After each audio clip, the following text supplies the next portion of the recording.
Olá, bom dia. Estamos aqui mais uma vez de novo. Iremos hoje falar sobre apostasia. Esse assunto não se limita somente aqui, agora, mas ela pode nos servir de amplitude para novas ideias, de debates, para que possamos chegar a um denominador comum.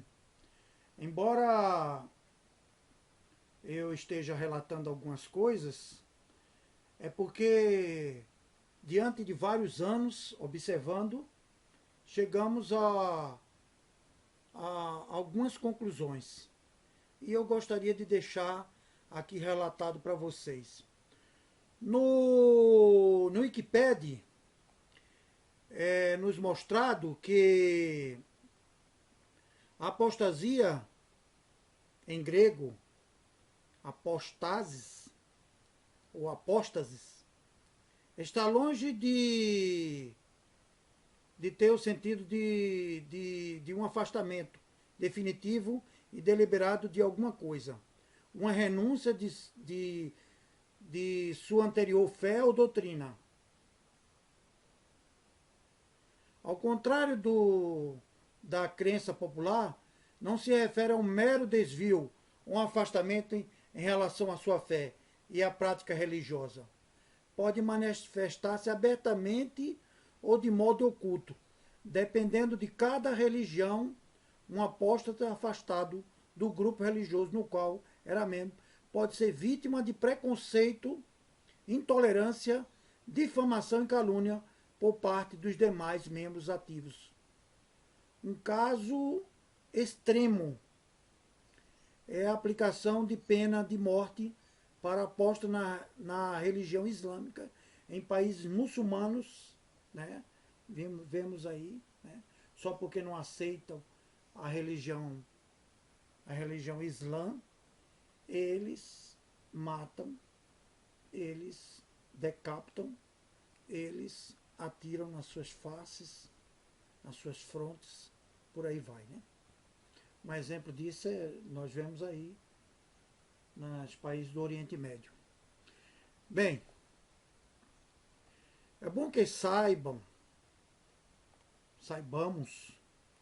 que existem vários fatores que levam uma pessoa a se apostatar de certa denominação religiosa. O mais comum e o que eu achei mais relevante é o testemunho de algumas pessoas, de alguns maus irmãos, que o faz decepcionar-se com aquele lugar que ele frequenta. Embora saibam, e embora saibamos, né, que muitos que estão ali sejam para receber certo tipo de ensino, de doutrina,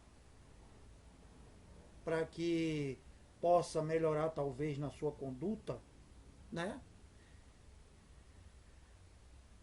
E descartar coisas erradas que talvez o envolvem, talvez supostamente o envolvem. O que permeia, o que deve permear naquele local, naquele ambiente, é a santidade.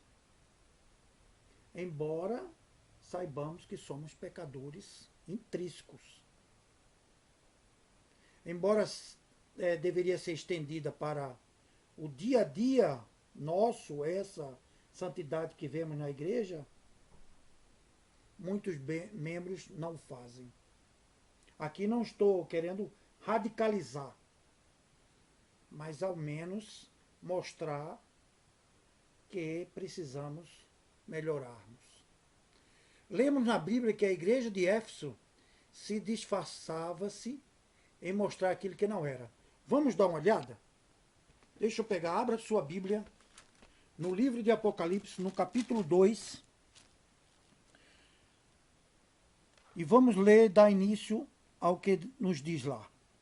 Diz assim: ao anjo da igreja de Éfeso, escreva o seguinte: esta é a mensagem daquele que está segurando as 7 estrelas na mão direita, e que anda no meio dos 7 candelabros de ouro. Eu sei o que vocês têm feito. Sei que trabalham muito e aguentaram o sofrimento com paciência. Sei que vocês não podem suportar pessoas más. E sei que puseram à prova os que dizem que são apóstolos, mas não são. E assim vocês descobriram que eles são mentirosos. Vocês aguentaram a situação com paciência e sofreram por minha causa, sem desanimarem. Porém, tem uma coisa contra vocês, é que agora vocês não me amam, como me amavam no princípio. Lembrem do quanto vocês caíram. Arrependam-se dos seus pecados e façam o que faziam no princípio. Se não se arrependerem, eu virei e tirarei o candelabro de vocês no seu lugar.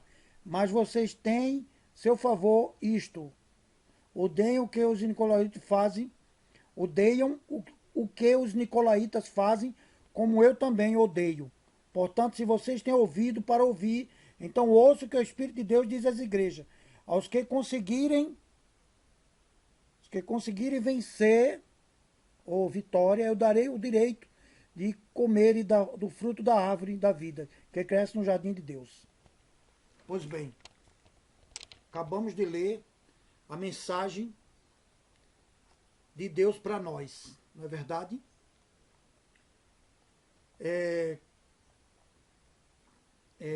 Aqueles que estavam ali dentro não eram verdadeiros. Vamos dizer ali dentro, né? Talvez no meio deles. Se faziam membros, se faziam apóstolos e eram mentirosos. Não estamos aqui defendendo o fanatismo religioso, nem tampouco a doutrina de carne santa, pois o próprio Paulo apóstolo declarou: eu sei que em mim, isto é, na minha carne, não habitam bem algum. Isso você pode ver lá em Romanos 7,18. Entretanto, a Bíblia nos diz para irmos à busca da santificação, da qual ninguém verá a Deus. Não é verdade? O problema não é o fato de não sermos santos e continuarmos pecando.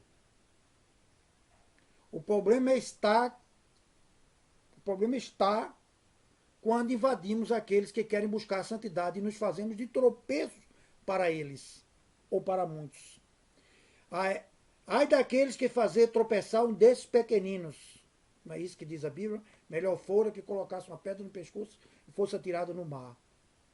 Enquanto Jesus estava falando isso com relação às crianças, aos apóstolos, podemos estender isso aos membros pequeninos da igreja, os membros que norteiam. Sabemos e conhecemos, norteiam aquele lugar, né? Sabemos e conhecemos que se alguém chegasse até a santidade pura no sentido absoluto, não estaria aqui, porque seria trasladado aos céus. Caso de Enoque, não é verdade? Todavia o nosso corpo abatido pelos meios que nos envolvem, digo pecados, não dá credencial para nos fazer obstáculos aos outros. Ou seja, não estamos aí com a identidade para que apresentemos assim, olha, nós somos os melhores e, portanto, vocês não podem entrar ou tais coisas assim. É complicado, eu sei, agradarmos a todos, principalmente os mais fracos, visto sua necessidade está em conseguir vencer os obstáculos que o envolvem em todos os cantos, todos os meios. Se possuirmos integridade moral e a nossa eloquência que nos fará, não é porque possuímos qualidades morais no sentido de eloquência que nos fará homens melhores, mas nossa forma de sermos firmes e corretos com o trato com os outros. Entendemos da qualificação de alguns mestres, doutores, né, professores, tudo mais, como sendo dotados de capacidade, mas sem postura sagrada. Do que adianta isso? Veja que a igreja de Éfeso, lá no passado, né, tempo antigo, mostra que aqueles que odiavam aqueles que faziam coisas erradas, e eles mesmos também entraram de comum acordo com os nicolaítas. Perceba a necessidade que nós temos que nos apresentar, uma vez que aquele que identifica essa igreja pervertida é aquele que consegue andar entre os candelabros de ouros, de outros, de ouros, isto é, sobre luzes acesas. Somente ele que andava ali no meio. A apostasia está muito mais relacionada com o convívio, né? Convívio e o que pessoas podem ser, do que qualquer outra coisa no geral. Isto é, está mais relacionada com o nosso testemunho, como nós somos diante daqueles que nos cercam. Erros é um fator fundamental para aqueles que abandonam seus ideais. Quanto à igreja, são os de casa que impedem os de fora para entrarem pela porta e permanecer dentro da igreja, porque muitos saem pela porta dos fundos. O apóstolo Paulo ressaltou a necessidade de sermos iguais ao Pai. João 17, 20 e 21. Quando olharmos com mais cautela, percebemos sua ânsia em fazer que aqueles que o ouviam fossem igual a ele, ao menos parecido com ele. Eu sei que somos miseráveis e não fazemos nada de bom. Eu sei, amigos. Mas isso não nos credencia a fazer de jeito para sermos, do nosso jeito para sermos inescrupulosos com os outros. Somos frios, somos mornos, porque não estamos na situação dos outros. Por isso, tiramos com menosprezo, com indelicadeza e, quem sabe, até crueldade. Jogamos na cara deles que, se não estamos bem, os culpados são eles mesmos, porque quiseram assim e mais que isso. É um problema somente seu em ser assim. É o que pensamos. É o que está aqui intrinsecamente no nosso coração. O que irão pensar os jovens que vêm em busca de acolhimentos e nós os tratamos indiferentes, como que nunca estivéssemos os conhecidos? Não deixaria nas suas cabeças dúvidas se aquela é a religião certa? Será que eu estou na religião verdadeira? Pois é.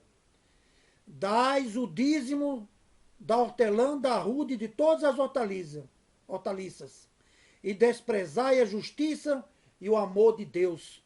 Lucas 11:42, disse Jesus.